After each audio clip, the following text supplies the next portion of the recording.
ಕರ್ನಾಟಕ ದಲಿತ ಕ್ರಿಯಾ ಸಮಿತಿ number 50 lower palace 1ನೇ ಮುಖ್ಯ ರಸ್ತೆ ಸದಾಶಿವನಗರ ಮನೆಯಲ್ಲಿರುವ ಡಿಟಿ ಪ್ರಮೋದ್ ತಿಮ್ಮರಾಯಪ್ಪ ಮತ್ತು ಅವರ ಚಿಕ್ಕಪ್ಪ ಚೆನ್ನಪ್ಪ ಅವರ ಮಗ ರಾಮಮೂರ್ತಿ ಹರಿಕೃಷ್ಣ ರಘು ಜಯರಾಜ್ ದಾಸ್ ಎಂಬವರು ಈ ಕರ್ನಾಟಕ ದಲಿತ ಕ್ರಿಯಾ ಸಮಿತಿಯ ಪದಾಧಿಕಾರಿಗಳಾಗಿದ್ದು ಈ ಸಂಘವೇ ಫೇಕ್ ಆಗಿರುತ್ತದೆ, ಫೋರ್ಜರಿಯಾಗಿ ನೋಂದಣಿಯಾಗಿರುತ್ತದೆ ಎಂದು ಕೆವೈ ಮೂರ್ತಿಯವರು ಆರೋಪಿಸಿದ್ದಾರೆ.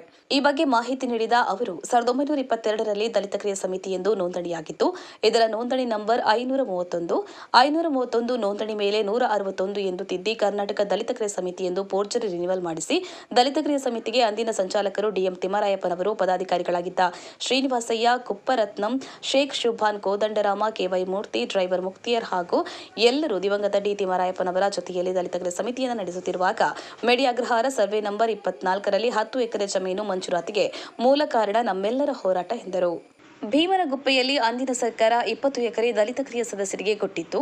ಅಲ್ಲಿ ಕೆಲವು ಕಾರಣಗಳಿಂದ ಹಾಗೂ ಸ್ಥಳೀಯರ ಗಲಾಟೆಯಿಂದ ಹೆಸರುಘಟ್ಟ ರಸ್ತೆ ಬ್ಯಾಲಕೆರೆಯಲ್ಲಿ 9 ಎಕರೆ ಜಮೀನು ದಲಿತ ಕ್ರಿಯಾ ಸಮಿತಿ ಸದಸ್ಯರಿಗೆ ಮಾನ್ಯ ಅಂದಿನ ಸರ್ಕಾರ ಮಂಜೂರಾತಿ ಮಾಡಿದ್ದು ಇದರ ಹಿಂದೆ ಇರುವ ಸತ್ಯವಾಗಿರುತ್ತದೆ.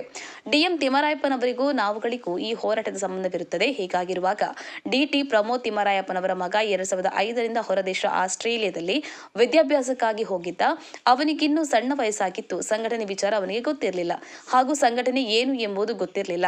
ದಿವಂಗತ ಡಿಎಂ ತಿಮ್ಮರಾಯಪ್ಪನವರು 2007ರಿಂದ ಆರೋಗ್ಯದಲ್ಲಿ ಏರುಪೇರಾಗಿ ಹಾಸಿಗೆ ಹಿಡಿದಿತ್ತು. ಆಗ ಕೆವೈ ಮೂರ್ತಿಯಾದ ನನ್ನನ್ನ ನೇಮಿಸಿ ಸರ್ಕಾರದ ರೆವಿನ್ಯೂ ಹಾಗೂ ಬಿಡಿಎ ಆಯುಕ್ತರು ಹಾಗೂ ಡಿಸಿ ಅವರನ್ನ ಭೇಟಿ ಮಾಡಿಸಿ ಬಡ ಕುಟುಂಬಗಳಿಗೆ ದೀನದಲಿತರಿಗೆ ನಿವೇಶನಗಳನ್ನು ಕೊಡಿಸುವುದಕ್ಕೆ ಕೆಲಸವನ್ನ ಮಾಡುವುದಕ್ಕೆ ಆದೇಶಿಸಿದ್ರು. ಪ್ರಧಾನ ಕಾರ್ಯದರ್ಶಿಗಳನ್ನಾಗಿ ನನ್ನನ್ನು ನೇಮಿಸಿ ಆದೇಶ ಕೊಟ್ಟಿದ್ದಾರೆ.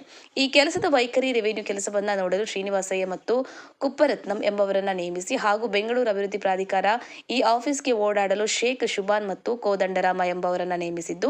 ಡಿಎಂ ತಿಮ್ಮರಾಯಪ್ಪನವರ ಕಾರಿನ ಚಾಲಕನಾಗಿ ಮುಕ್ತಿಯಾರ್ ಎಂಬವರು ನೇಮಕಗೊಂಡಿತ್ತು. ಈ ಹಿಂದಿನ ದಲಿತ ಕ್ರಿಯಾ ಸಮಿತಿಯ ಹೋರಾಟದ ಹಾದಿಯಾಗಿರುತ್ತದೆ.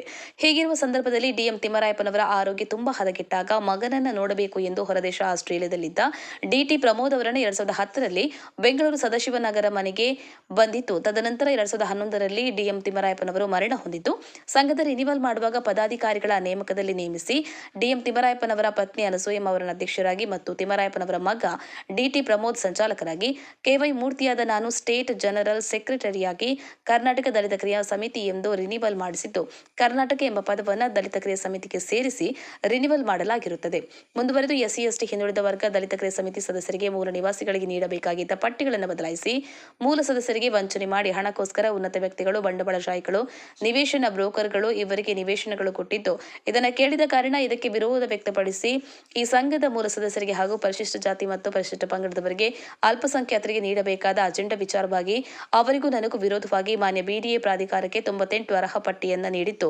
ಬ್ಯಾಲಕೆರೆ ಹಾಗೂ ಮೇಡಿ ಅಗ್ರಹಾರ ಅರ್ಹರಿಗೆ ಬಡ ಸದಸ್ಯರಿಗೆ ಹಕ್ಕು ಪತ್ರಗಳನ್ನು ಕೊಡುವಂತೆ ಸರ್ಕಾರಕ್ಕೆ ಮನವಿ ಮಾಡಿ ಹೋರಾಡುತ್ತಿರುವಾಗ ಈ ಕ್ಷುಲ್ಲಕ ಕಾರಣಕ್ಕೆ ನನ್ನ ಮೇಲೆ ಆಪಾದನೆ ಮಾಡಿ ನನ್ನನ್ನ ಕಾರ್ಯಕಾರಿಣಿ ಸಭೆಗೆ ಕರೆಯದೆ ರಾಜ್ಯ ಪ್ರಧಾನ ಕಾರ್ಯದರ್ಶಿ ಮೂಲ ಸದಸ್ಯತ್ವದಿಂದ 2017ರಲ್ಲಿ ನನ್ನನ್ನ ಉಚ್ಚಟನೆ ಮಾಡಿ ಬೇರೆ ಪತ್ರಿಕೆಯಲ್ಲಿ ವರದಿ ಮಾಡಿ ಕರ್ನಾಟಕ ದಲಿತ ಕ್ರಿಯಾ ಸಮಿತಿಯಿಂದ ಅಕ್ರಮವಾಗಿ ತೆಗೆದಿರುತ್ತಾರೆ. ನಾನು 2017ರಿಂದ 2021ರವರೆಗೂ ಕರ್ನಾಟಕ ದಲಿತ ಕ್ರಿಯಾ ಸಮಿತಿ ರಾಜ್ಯ ಪ್ರಧಾನ ಕಾರ್ಯದರ್ಶಿಯಾಗಿ ಹೋರಾಟ ಮಾಡುತ್ತಾ ನನ್ನ ಕೆಲಸವನ್ನು ಸಕ್ರಿಯವಾಗಿ ಬಡವರಿಗೆ ನ್ಯಾಯ ಕೊಡಿಸದೆ ಬಂದಿರುತ್ತೇನೆ. 2019ರಲ್ಲಿ ಅನಸೂಯಮ್ಮ ಮತ್ತು ಡಿಟಿ ಪ್ರಮೋದ್ ಮೇಲೆ ಸಿವಿಲ್ ನ್ಯಾಯಾಲಯದಲ್ಲಿ ಕೇಸ್ ದಾಖಲು ಮಾಡಿರುತ್ತೇನೆ. Case number OS number 928/19 city civil court. ಮುಂದುವರೆದು ನನ್ನ ಜನಾಂಗ ಎಲ್ಲರೂ ಸೇರಿ ನನ್ನ ನಾಯಕತ್ವವನ್ನು ಒಪ್ಪಿಕೊಂಡು 2021 ನವೆಂಬರ್ ರಾಜ್ಯಾಧ್ಯಕ್ಷನಾಗಿ ನೇಮಿಸಿ ಕರ್ನಾಟಕ ಜೈ ಭೀಮ್ ಗಜಸಿಂಹ ಸೇನೆ ರಿಜಿಸ್ಟರ್ಡ್ ಎಂಬ ಸಂಘವನ್ನು ನೋಂದಣಿ ಮಾಡಿ ಈ ಅನ್ಯಾಯದ ವಿರುದ್ಧ ಹೋರಾಟ ನಡೆಸುತ್ತಿದ್ದೇನೆ ಎಂದರು. ಎಸ್ವೈ ವಿಜಯೇಂದ್ರ ಸಂಪಂಗೇರಿ, ಉಪಸಂಪಾದಕರು, ರಾಜ್ಯ ಸಮಿತಿ ಎಸ್ ಲಕ್ಷ್ಮಣ್. ಜೈ ಭೀಮ್ ನ್ಯೂಸ್ 24x7 ಇದು ಬಹುಜನರ ನ್ಯಾಯಕ್ಕಾಗಿ. ಜೈ ಭೀಮ್. ಕರ್ನಾಟಕದ ನನ್ನ ದಲಿತ ಬಂಧುಗಳೇ, ಇವತ್ತು ವಿಚಾರ ಕರ್ನಾಟಕ ದಲಿತ ಕ್ರಿಯಾ ಸಮಿತಿ ಡಿಎಂ ತಿಮ್ಮರಾಯಪ್ಪ ಅವರ ಮಗ ಡಿಟಿ ಪ್ರಮೋದ್ ತಿಮ್ಮರಾಯಪ್ಪ ಎಂಬ ವಿಚಾರವಾಗಿ. ಬಂಧುಗಳೇ, ನಮ್ಮ ದೀನ ದಲಿತರಿಗೆ, ಎಲ್ಲ ವರ್ಗದ ನಮ್ಮ ಜನರಿಗೆ ಸರ್ಕಾರದಿಂದ ಮಂಜೂರಾತಿ ಆದಂಥ ನಿವೇಶನಗಳನ್ನು ಈ ಡಿಟಿ ಪ್ರಮೋದ್ ತಿಮ್ಮರಾಯಪ್ಪ ಎಂಬುವನು ಕಬಳಿಸ್ತಾವನೆ. ಈಗ ಸರ್ಕಾರ ಆದೇಶ ಕೊಟ್ಟಿರೋದು ಕರ್ನಾಟಕ ದಲಿತ ಕ್ರಿಯಾ ಸಮಿತಿ ಸದಸ್ಯರಿಗೆ. ಹಾಗಂದರೆ ಕರ್ನಾಟಕ ದಲಿತ ಕ್ರಿಯಾ ಸಮಿತಿ ಸದಸ್ಯರು ಅಂದರೆ ಎಲ್ಲ ನಮ್ಮ SC ST ಎಲ್ಲ ನಮ್ಮ ವರ್ಗದವ್ರು ತಾನೆ. 80% SC ST and others, in 20% others, ಅಲ್ಪಸಂಖ್ಯಾತರು, ಹಿಂದುಳಿದವರು.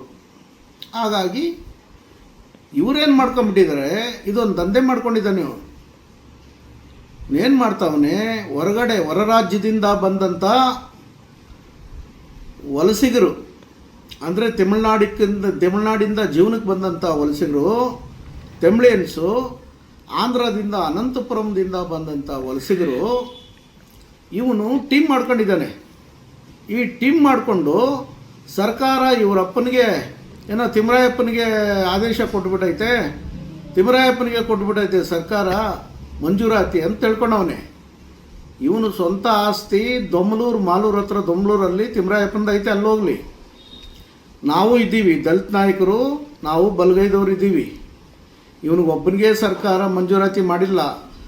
ಅವನು DM ತಿಮ್ಮರಾಯಪ್ಪನವರು ಹೊಟ್ಟೆನಲ್ಲಿ ಹುಟ್ಟಿ ಈ ರೀತಿಯಾದಂಥ ದರಿದ್ರ ಕೆಲಸನ ಮಾಡ್ತಾವನೆ. ಬರೀ ಲಂಚ, ಬರೀ ಬೋಗಸ್ಸು. ಈ ವಿಚಾರವಾಗಿ ಇವತ್ತು ಕರ್ನಾಟಕ ಜೈ ಭೀಮ್ ಗಜಸಿಂಹ ಸೇನೆಯ ರಾಜ್ಯಾಧ್ಯಕ್ಷರಾಗಿ KY ಮೂರ್ತಿ ಆದ ನಾನು ಇವತ್ತು ಈ ಅನ್ಯಾಯದ ವಿರುದ್ಧ ನಾನು ಇಳಿತಾ ಇದ್ದೀನಿ.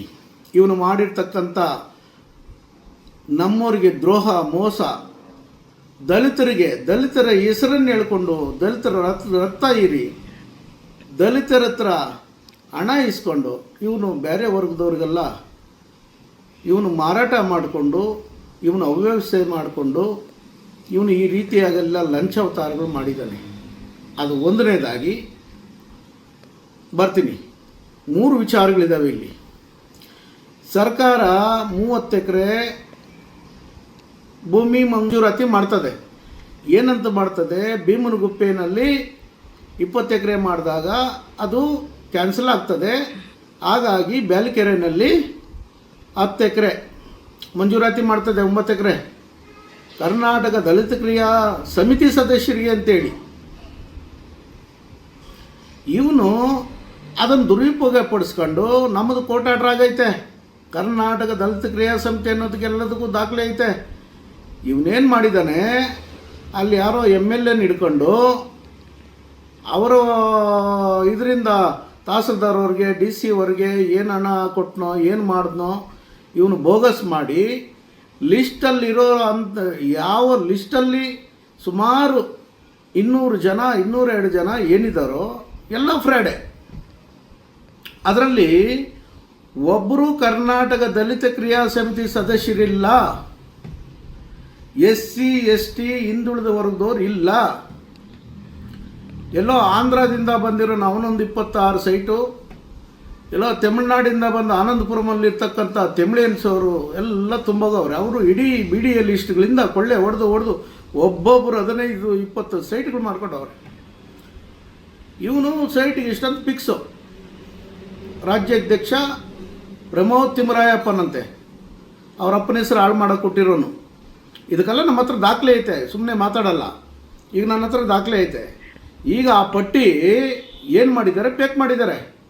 ಬ್ಯಾಲ್ಕೆರೆ ಪಟ್ಟಿಯನ್ನು ಪೇಕ್ ಮಾಡಿ ಒಂದು ಲೇಡಿ ಹೆಣ್ಮಗಳು ಅದನ್ನು ಹಿಡ್ಕೊಂಡು ಆಕೆಗೆ ರಿಟೈರ್ಡ್ ಆಗಿರ್ತಕ್ಕಂಥ EO ಆಫೀಸರ್ ಕೈಲಿ ಸೈನ್ ಹಾಕ್ಸಿ ಬೋಗಸ್ ಪತ್ರಗಳು ಮಾಡಿ ಸಿಕ್ಕಾಕ್ಕೊಂಡು ಕೋರ್ಟು ಕಚೇರಿ ಕಂಪ್ಲೇಂಟ್ ಆಗಿ ಅರೆಸ್ಟ್ ಆಗಿ ಜೈಲಿಗೆ ಹೋಗಿ ಬೇಲ್ಗಳ ಮೇಲೆ ಬಂದಿರ್ತಾರೆ. ಇವನು ಹರಿಕೃಷ್ಣ ರಾಮಮೂರ್ತಿ ಅನ್ನೋರು.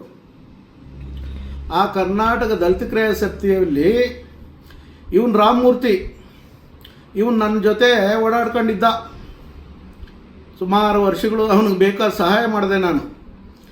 ಅವನು ಇನ್ನೊಬ್ಬ ನನ್ನ ಡ್ರೈವರು ಹರಿಕೃಷ್ಣ ಅನ್ನೋನು. ಇವರೆಲ್ಲ ಸೇರಿ ಇವತ್ತು ನಾನು ಬಡವರ ಪರ ನ್ಯಾಯ ಕೇಳಿದ್ದಕ್ಕೆ ನಾನು ಉಚ್ಚಾಟನೆ ಮಾಡಿ ಇವತ್ತಿನ ದಿವಸ ಇವರು ಪ್ರತಿ ಒಂದು ಸೈಟಿಗೆ 15 ಲಕ್ಷ 20 ಲಕ್ಷ ವಸೂಲು ಮಾಡಿ, ಯಾರೋ ರೆಡ್ಡಿ ಜನಾಂಗ ಆಂಧ್ರದಿಂದ ಅನಂತಪುರಂ ಕಡೆಯಿಂದ ಬಂದವ್ರಿಗೆ, ತಮಿಳ್ನಾಡಿಂದ ವಲಸೆ ಬಂದ ತಮಿಳಿಯನ್ಸ್ ಅವ್ರಿಗೆ ಅವನು ದಾಸ್ ಅಂತಿದ್ದಾನೆ. ಅವನದು ಸುಮಾರು 18 ಸೈಟ್ 20 ಸೈಟ್ ಒಬ್ಬನಿಗೆ